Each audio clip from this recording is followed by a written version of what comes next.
Ho ho ho! Welcome or welcome back everyone to my cooking channels, Cooking with Frenchy, cooking and baking made easy. Alright, this is Christmas time, we got a 1 week to go and I hope you are ready for a challenge. Just in case you are, I've got the perfect Christmas cake to do. Today it's all about a mix of culture between my French heritage and my Australian living lifestyle since the last 20 years. I'm giving you the Pavlobuche. Between the pavlova, the Australian cake, someone will say it's New Zealand, and la bûche de Noel, I'm making a bit of a mix here. So I hope you enjoy the recipe. As usual, don't forget to subscribe. Under the video, in the description of the recipe, there is always the tools and utensils I use, but also and mostly the link to the direct recipe with all the ingredients that you can adjust and print. So I'll see you after this. Otherwise, have a wonderful Christmas. And if you don't have to do it for Christmas, you don't have the time, don't worry, you can always do it another time. It is a challenging cake and it's not as easy as we think, but if you love baking, you will love my Pavlobuche. Have a good time. Alright, so let's get crafty before we start baking a storm in your kitchen. For my raspberry jelly center, I'm gonna create a pipe myself. So I'm gonna prepare some sticky tape, about 5 little pieces. I'm gonna roll in my plastic sheet and create a tube or pipe. I will secure it with the sticky tape first. And I'm going to block one hand with glad wrap. So I'm gonna fold the glad wrap 4 to 6 times, and I will secure it with 2 rubber bands.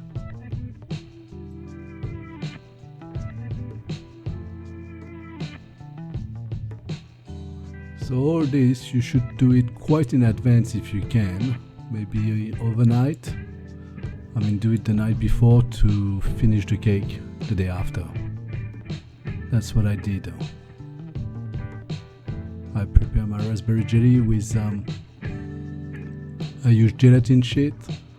I break down the gelatin sheet and put in the bowl and let it soften with cold water. And try to keep the water in the bowl, not on the bench, as I did. You can leave the gelatin like this for 5 minutes and it will soften. Meanwhile, in the saucepan I put my water and sugar together and I bring it to the boil and create a syrup. That takes about 4 minutes. Then I add my frozen raspberry into it, give a quick stir. As this is going to cool down a little bit, I drain my gelatin. You can see it's at plumped a little bit and I need to drain it. I'm putting my raspberry syrup into a bowl. While it's warm, add the gelatin and give it a good mix and make sure the gelatin is all melted. I'm going to transfer that mixture into a jug and pour it into my pipe. So if you have a deep freezer, it's perfect because you can put it in the pipe, put it in a ramekin, put it in the deep freezer against the wall, and it should freeze for 4 to 6 hours. Now if your freezer is not that big, you might want to do 2 little pipe and do the same technique for both of them. While this is in the freezer, I'll go to sleep, and when I wake up in the morning, I can focus on my Almond Success Sponge, which is gluten-free, as you only have corn flour into it, and that's all. Here we are, my nice little tube. So my Almond Success only use icing sugar, corn flour and almond meal. And the first thing I need to do is to sieve all those ingredients.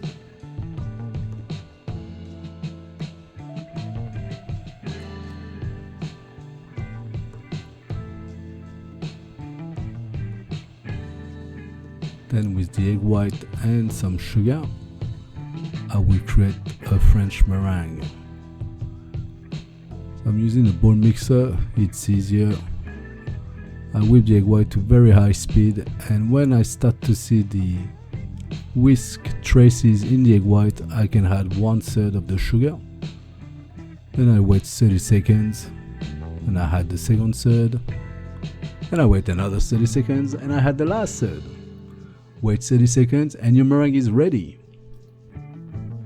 This is typically how you make a French meringue.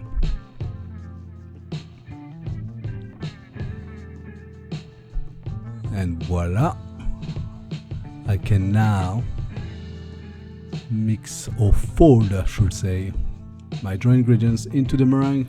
So I'm a kind of a third guy. I always put a third of something, fold it 5 or 6 times.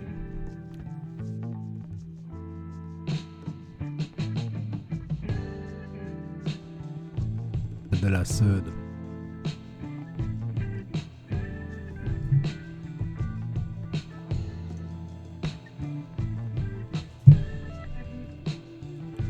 I will now prepare a tray, grease it a little bit to make sure my baking paper sticks to it.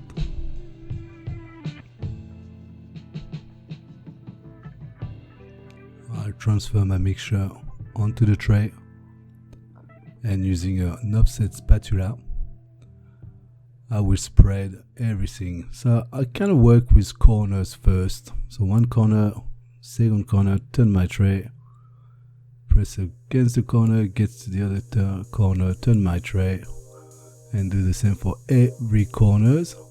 Then I smooth that all over, and that's it, it's done.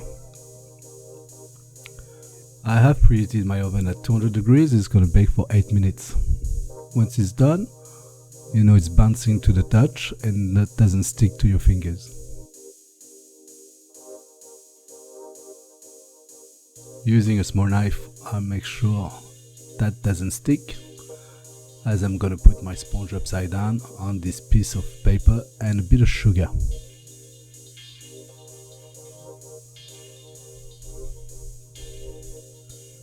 I remove the tray, careful it's hot, and gently I will lift the paper on all edge at first and put my other hand against the sponge. Don't burn yourself. To make sure I'm not tearing that sponge. I'm rolling it and putting it on the cake rack just to finish cooling down. While it's cooling down, I can prepare my lemon and ginger curd. I love this curd. I used to be a big fan of lemon curd, and I thought, let's try something new, something different.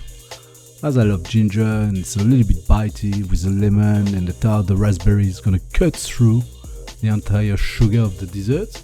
That's my theory. So I tried. So I'm doing a lemon rind. I actually juice 3 lemons to get the 125 ml I need. Chop very finely your ginger. Press it against the chopping board to make it a bit like a puree.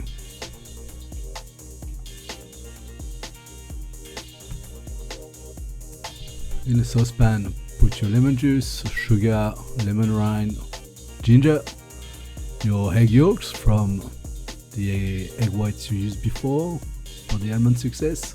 Don't throw them away. The whole eggs, and bring that to the stove. Mix it well and cook this at slow heat. It might take 6 to 8 minutes. Add your butter cubes.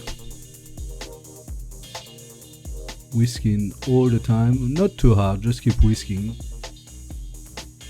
And the temperature is slowly rising. As it raises, you need to keep whisking, and you will see your mixture is going to start to thicken and some bubble will appear on the side. So it's nearly to boiling point, and we don't really want that to boil. So this is ready. I'm going to transfer this to a clean bowl and keep it in the fridge to cool down. Beautiful. lick that spoon, you have no idea. Now I can prepare my Chantilly cream. Whipped cream or thickened cream, sugar. I use vanilla paste, this beautiful vanilla paste. About a teaspoon. Mix it at low speed first for a minute. You don't want it to splash everywhere. And then when it's thickened a bit, you can go to high speed, and it takes about 5 more minutes.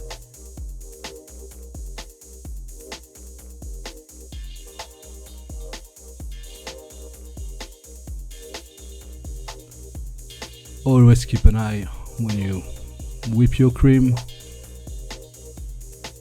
as it can turn to butter very quickly, and here I'm just at the limit. I really want that cream to be really thick and not soft. So here I made a rookie mistake, don't know why.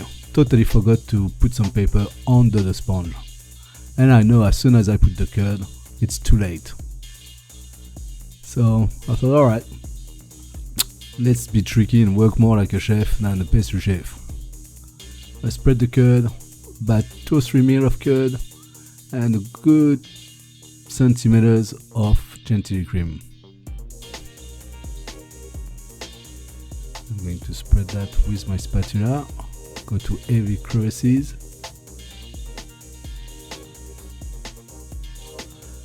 And I grab my raspberry jelly. Be careful on cutting the sticky tape, and roll the jelly, and look at this, how good is that? And put it right in the middle. And yeah, I know here I'm in trouble, so I just simply cover the raspberry jelly. I'm going to try to put some paper under, so I'm using a spatula to lift the sponge, but it's not going to be a roll as I want to, so the paper is going to help me here to fix that a little bit. As you see, I can press and reshape, but what I'm going to use is plastic wrap, and that's going to be better for me, as we use the same technique when we want to create terrines. That's a very tight plastic, and you will see I'm going to use the both hand and roll it against the bench, and that tied up my mixture like a big sausage. I put it in the freezer for about 4 hours.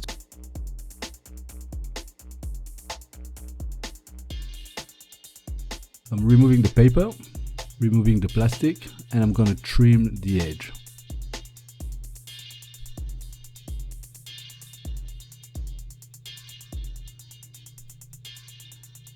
As I trim the edge, I'm gonna obviously give it a test myself, just to really see if it's nice. It looks nice, and I know it tasted super nice.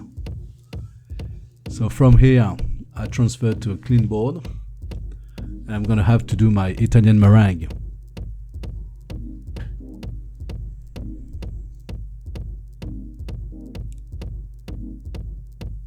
So I can prepare a piping bag with a big nozzle.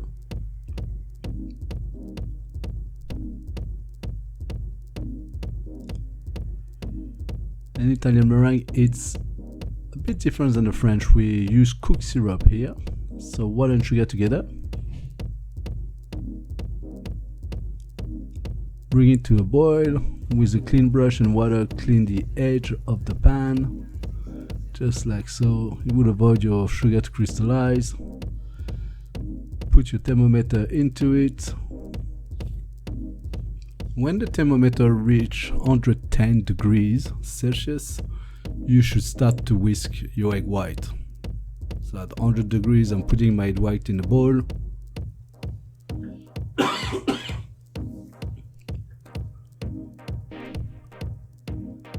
At 110 degrees, I'm starting my egg white and at full speed. When my sugar reaches 118 degrees, I remove the thermometer, and then, meanwhile, my egg whites are still whisking. I'm gonna slowly pour down that hot syrup on the side of the bowl. Don't put it on the whisk is gonna spread your syrup everywhere around the bowl and not reach the egg white. which means you will have an Italian meringue that's very sloppy, doesn't hold. So this process of putting the sugar takes about a minute, so really go slowly with it. It's very important and you don't put all at once. Touch the bowl. When you fill down the bowl, it's cool down, cool to the palm of your hand. It's ready. If it's too hot, keep whisking. So second time around, touch, I can hold it, I stop it. My meringue is ready and now I can finish to decorate my cake.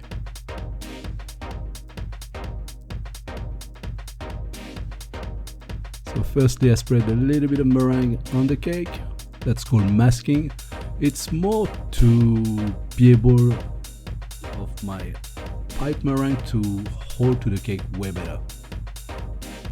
So it's pre-preparing.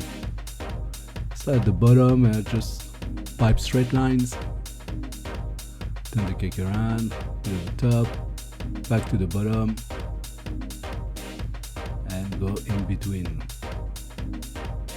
And I use a torch, blow torch, be careful, don't burn yourself with this. And I give a nice golden color, a bit like the old good baked Alaska.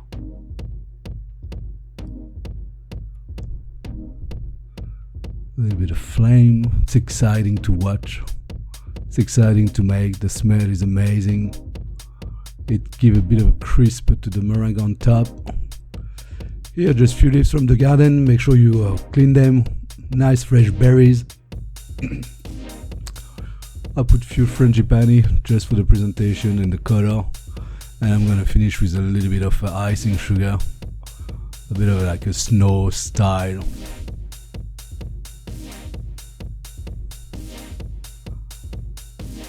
Different angle.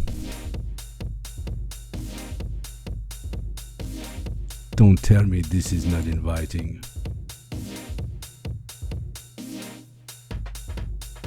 I couldn't wait after that to dig in. It was just a beautiful moment. The texture, the flavor. I was very worried at one stage that would have been too sweet, but no. The tart, the lemon, the ginger and the raspberry just really cuts through all the sweetness of the cake. It's an amazing cake. I hope you have enjoyed this video. Hope you had a good time and you give it a try. As I said, even if you don't do all the elements, it's gonna give you some ideas to do something different. But it's a really good option if you're not too much into gluten cakes and you want something a little bit light. There you are, the Pavlobuche.